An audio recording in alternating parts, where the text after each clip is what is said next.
Happy Friday. We finally made it. The weekend is just around the corner, and we are ending our week here at the Build Series on a high note. It's a beautiful day in Manhattan right now, and this next artist, our guest today, the music we're going to talk about, the new album, everything they've got going on, it fits today. It's good vibes, good energy, and I'm so excited to talk to them. They're part of in the midst, I should say, of a nationwide tour. They're playing the Highline Ballroom tomorrow night in New York City. Let's show some love and make some noise for Monsieur Periné.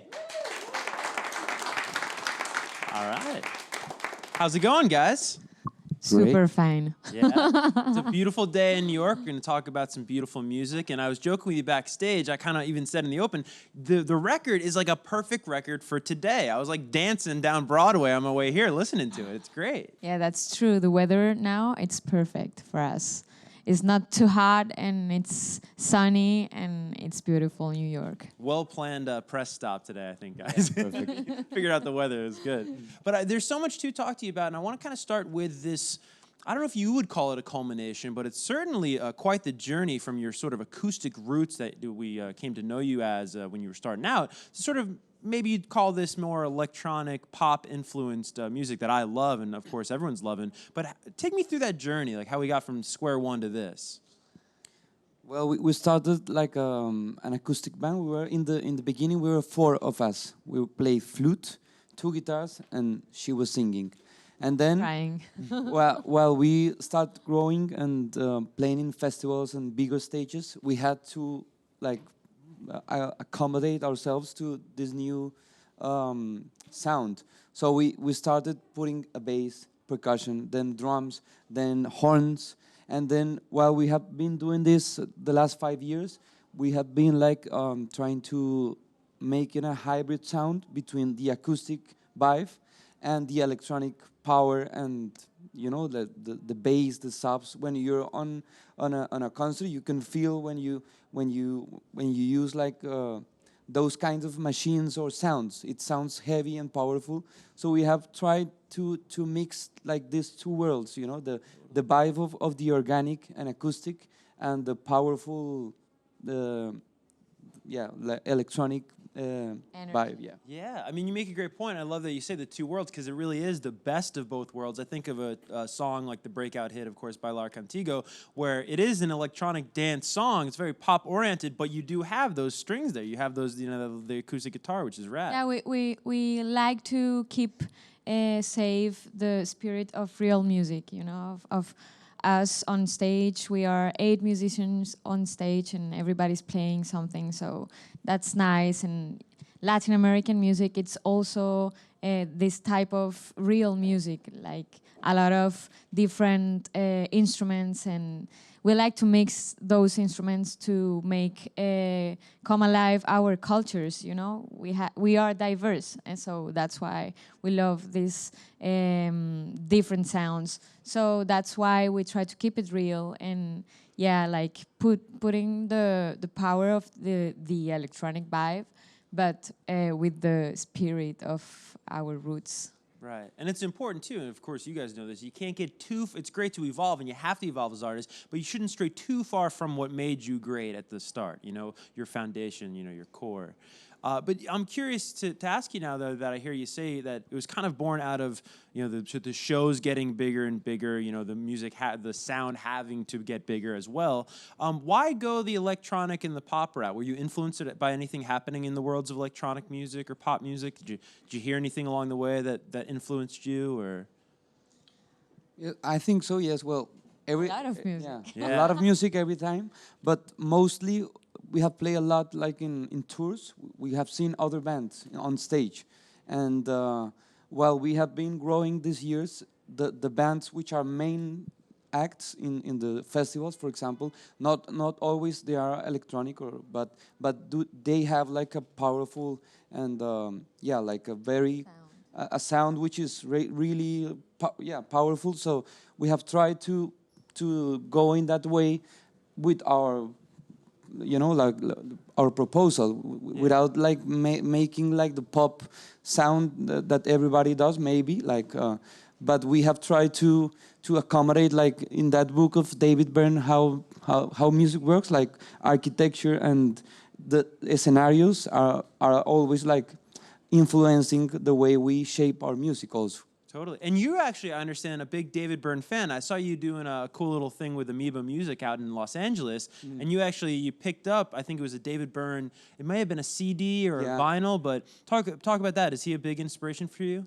Well, yeah, I don't know so much about like his work, a little bit, but yes, I like a lot like investigating or finding about like what he does has to do with world music. So I love too much like learning about other cultures' music, especially like African and like Latin American music, which is so rich and diverse. Totally, totally. And a bit belated on my behalf, but congratulations on the Best New Artist at the Latin Grammys in, I believe, Thank 2015, you. right?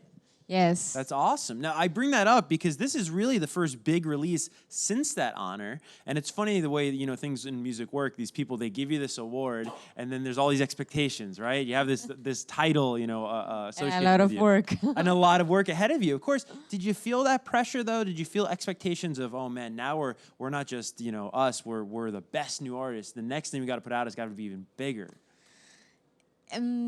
We feel a little bit of this kind of, pressure, but for us, being on the Latin Grammys and also being nominated on the Grammys and was mostly a huge opportunity to show our music and to feel comfortable and trust about what we do, the type of music that we are doing and the risk that we are taking of doing this kind of music. So it's pretty awesome to have this opportunity, and even if you feel kind of a pressure, it's not about the pressure, but about keeping trusting in yourself, like keeping doing what you like to do. And yeah, it's a great opportunity. Yeah, totally. That's a good way to look at it. I think that's a healthy way to approach it. There's a bunch of collaborations on here, and some with even some legendary artists that I'm sure we're thrilled to work with. How do you guys go about your collaborators and picking who you collaborate with on certain projects? Well, there were like certain guys we approached, like we didn't know them, but we had like the connections to reach them. For example, this guy Vicentico, which is like a very known singer of a very known band in Latin America, is called Los Fabulosos Cadillacs. And the engineer that recorded our album, he's an Argentinian. And this guy Vicentico is also Argentinian. So he work is together. Yeah, they work together. He's monitor engineer in live shows, and he was recording our album. So we had the chance like to ask him through him and also through the record label, hey, we were doing this song which is like a cumbia and it's perfect like for his style, like his solo career, and he liked the song, and for example he just said yes and he recorded. And also other collaborations like Julieta Venegas, she was a friend of Cata and she was staying at her house in Mexico, and she asked, hey, would you like to do a song with us? Can you come downstairs and make us, And all the collaborations, I think they appeared like with this magic. Yeah, I think we have the chance to show our music and a lot of other artists that we admire a lot and that we grew up listening to them. Start also knowing about us, and it's like a way to trust what we are doing, that they gave us the opportunity to create music with them. So for us it's a big honor to have them on our record, singing like Leonel Garcia or Vicentico, or composing like Julieta or Mauricio Rengifo, or a lot of friends that we had the chance to bring to this record. Absolutely. Now, I understand that you started, there's 11 tracks on the record, right? 11. But you started, what, 30? Yeah. I mean, there were a lot of songs. How do you start at 30 and you whittle it down to a third of that? We never did that before. In the last records, we came to the studio and we had like maybe 8 or 9 songs, and we had to compose in the studio. So it was like a rush, and it was not so nice like to record songs which you are not so sure about the lyrics, or you just did it, and yeah, sometimes it works, but sometimes it doesn't. So for this record, we did 30 songs, and then we chose like the best 12 that we could make like a record with a, I don't know, like a journey between songs. And yeah, we chose, we had the chance to work with Afo. He's like a Sony producer, which he's doing like the A&R stuff in Sony with us. So we were talking with him and deciding which songs could fit in this record. So it was cool to make a lot of songs and choose the best of those songs. And also, I think that when you give time to the songs to get cooked, like to feel it and to hear it back and share it with your friends and family and have some feedback about it, and then like leave it and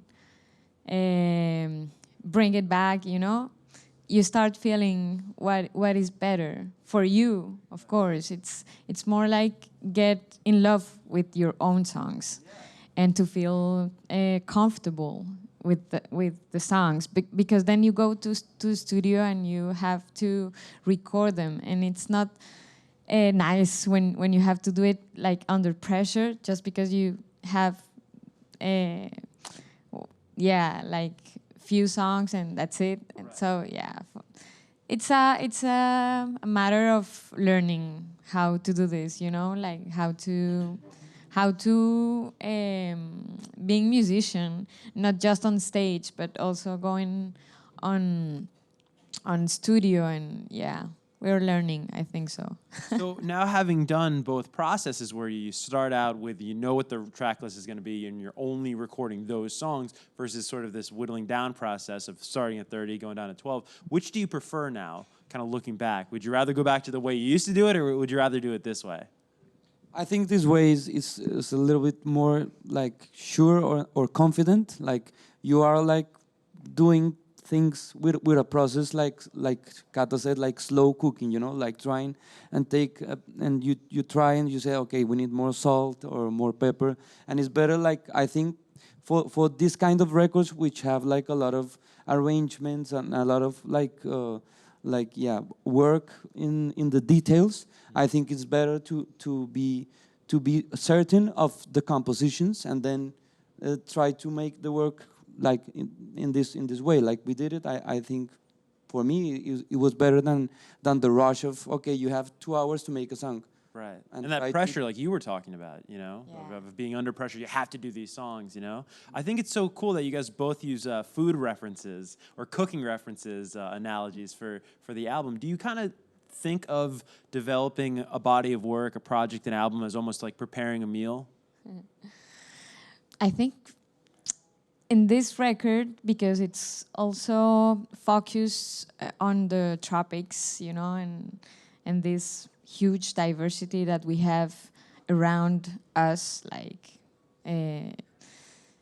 it's evident that we have like these metaphors about cooking, because also our food is like this, mixed of a lot of this nature that is really strong and powerful.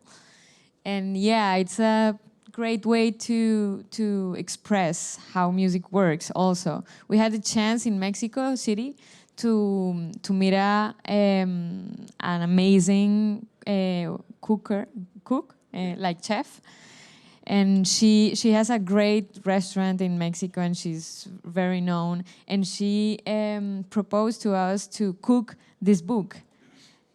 So we did a release of the album, cooked, and she was making recipes for each song, and that was amazing. So it is very related. Totally. Sounds like I was onto something there with the analogies. That's cool that you did the whole event with the chef there. That's awesome. I've never heard of an artist doing that. I have to talk about track number 3 right here. Of course, like the massive hit. This thing went viral, for those that don't know, in 22 different countries. And I always think, you know, like having a big radio hit is cool. You know, having a big song in the charts is cool. But when it's viral, I mean, that has to be the coolest because that's fan-driven. You know, the way you wind up on those charts is people share the songs. They must love it so much that they don't even enjoy it, but they want to share it with their friends. What did that mean to you guys? Amazing. It's just a new thing for us, you know? Never happened before. So it's so beautiful to feel that people is connected with your music and what you feel and what you want to share with them. And that's why music is so powerful for humans, you know, because it gets us connected. And that's not so easy now, you know, to get really connected with somebody. And so it's beautiful and we feel really thankful about it. Absolutely. What do you think it was about the song that made it, because we all love music, you know, everyone in here probably has a song that they're playing the most right now, you know, on their Apple Music or their Spotify, but I think it takes an extra something special to be like, not only do I love this song on my way to work, but I have to tell my friends about this song. So what do you think it is, what was special about Bailar Contigo that you think people were so motivated and inspired to share it with their friends? Well, I think it's a song which is, first it's simple, but it's also rich. And it's dance, like you can dance it. It's a very danceable song, and it has like a fresh sound, not going into the like urban sound, but it has like this main beat which you can feel it, and I think it's for everybody. Everybody could connect with this beat, but it has also like this, I don't know, this guitar, this instrumentation, these colors, which make it like different. So I think it's that, like, it's simple, but it's also rich and fresh, let's say. And I think it's very everybody feels ¿cómo se dice ganas? Everybody feels the necessity to dance with somebody. You know, you always have to tell somebody, hey, I want to dance with you. It's a way like to get connected in a intimate way with somebody and to discover what can happen. So it's a way to break the ice, as we say in Latin America. Yeah. To dance with somebody. You learn a lot about yourself and the other one. So yeah, I think everybody needs to dance. Totally. Now the video is beautiful. I love the music video, and it probably was so much fun to make. But I have to ask, you're lying in water at the start of it, and I always hear these horror stories from music video shoots of how cold the water is. Was it very cold? It was cold. Not super cold, but yeah, it was cold. But it was fine because outside it was really, really warm. So everybody was sweating, and I was there, you know, like fresh. But for 4 hours, so yeah, it was cool to do it. We made it in a small town close to Bogotá that it's called Cachipai. And it's a place full of this tropical yeah, tropical gardens, and yeah, with a great artist, a video maker, and from cinema also in Colombia that it's called Jorge Navas, and it was really cool to make this video. Yeah. How involved are you guys as artists on the creative behind the music video? Do you like to be very involved? Yeah. Do you like them to sort of present you the whole thing? Kind of take me behind the scenes. Yes, we are very involved about in all the visual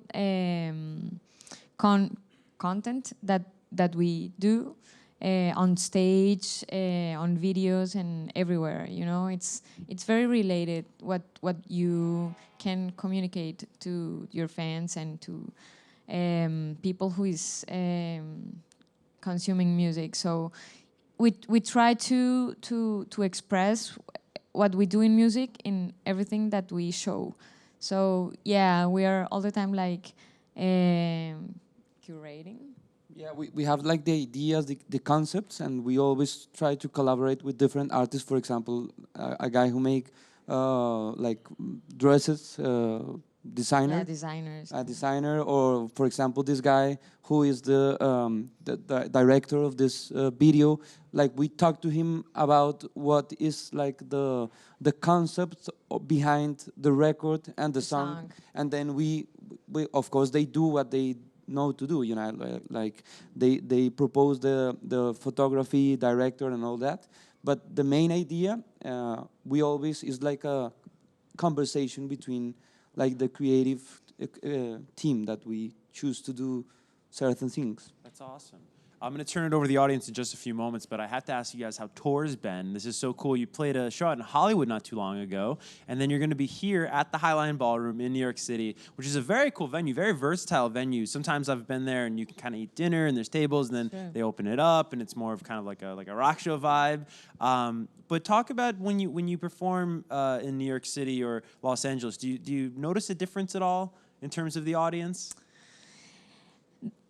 It's different venues. So when we play last time in Los Angeles, it was at the Hollywood Bowl, and it's huge. You know, it's a lot of people, and it was in the Playboy Jazz Festival. So the vibe is different than the clubs. So that's why it's different, because here it's gonna be in a club, it's already sold out. So we know that people is going to be like really excited, and that's also beautiful, you know. So I think that's why we like to do music, because you can go on different stages and different kind of venues and crowds, and also you learn every time about the crowds, and the better thing is to play, you know. So yeah, we have a great job. Awesome. Yeah, very lucky. And congratulations on the sellout. I didn't know about that. It's all sold out. It's awesome.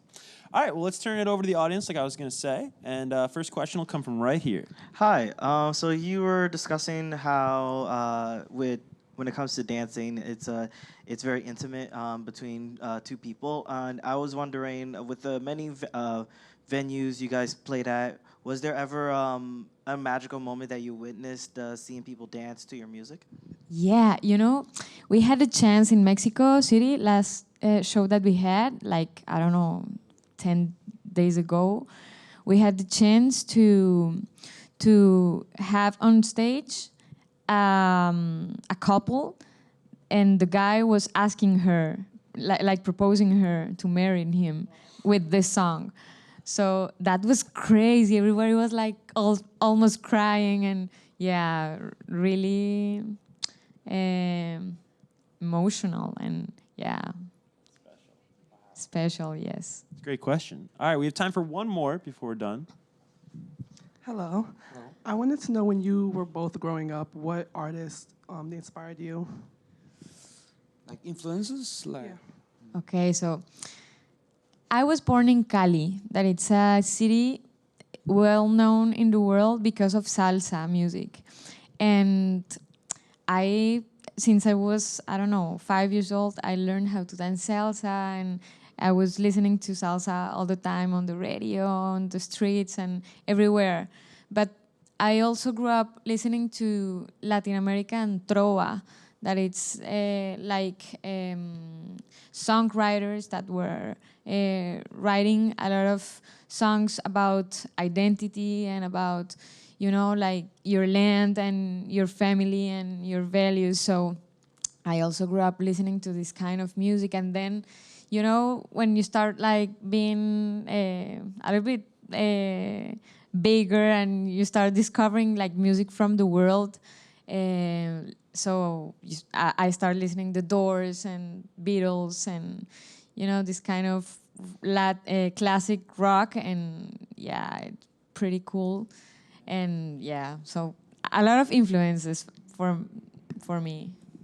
In my case, I'm the last of 4 brothers, and my main influences were my parents' musics, which were like mainly Caribbean music, like cumbias and Cuban music, a lot of Cuban music, also classical music. But like all the CDs I found in my house, I was all like on Saturdays in the morning, I was like trying new music, which it was there like in the library of my house. And also my brother, my elder brother, he put music like rock, like Pink Floyd, Red Hot Chili Peppers, Faith No More, or rock in español, in Spanish, like Soda Stereo. I think those were the influences when I was a child that I like. I think I was impacted by. I love the Faith No More. I did not expect you to say Faith No More. That's awesome. Some 90s rock. I dig it, guys. Well, best of luck. We're unfortunately out of time, but the show tomorrow sold out at the Highland Ballroom. Congratulations once again. Thank It's going to you. be amazing. And thank you so much for stopping by. Thank you for having us here.